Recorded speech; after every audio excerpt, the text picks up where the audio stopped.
Ontario might be losing $10 a day daycare because the Ford government spent 5 years worth of funding in 4 years. Not only that, they have built less than half of the amount of promised childcare spaces that they were supposed to under the deal. And they're basically saying, unless the federal government pays for everything, the Ford government is just going to be canceling $10 a day daycare. This would be the only place in Canada where that's happening. This is not a failed program. This is not a failed federal initiative. This is a failure of Doug Ford and his government to spend 5 years worth of funding appropriately. A $2 billion shortfall. How does that happen in any place other than Doug Ford's Ontario, where he gives $500 million to a company to build a parking garage, a company that's supposed to build a spa, but they've never built a spa before, and Doug was like, oh, I didn't know they never did a spa before, even though there's an association with that company. The person who was who used to work for that company is now the CFO for the company that bought Doug Ford's company. So, what's $500 million between friends? $2 billion lost from education.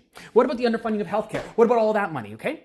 What about all of the money that Doug Ford has been giving away to developers, to the Greenbelt scandal, and now with all this other stuff, with the Skills Development Fund? Constantly, all Doug Ford does is give away our tax dollars, waste our money, and shortchange us on programs that we are supposed to have access to. In Doug Ford's Ontario, it does not care what you are entitled to. It does not matter what you are supposed to get. It doesn't matter how much you pay in taxes. What only matters is what Doug Ford can give to his billionaire buddies. And anything else, nothing else matters to Doug Ford. That is all he cares about. He does not care about the average person or the plights that we have, or the fact that without that $10 a day program, a lot of families will not be able to have two parents going off to work. Somebody's going to have to stay home to take care of the kids because it's become more expensive it's going to be cheaper to not work. That's what's going to happen in Doug Ford's Ontario, which means we're going to have less people working, which means a lower tax base. This is not good for the province, but Doug doesn't care. He is not willing to do the hard work that is necessary to make this province a better and livable place.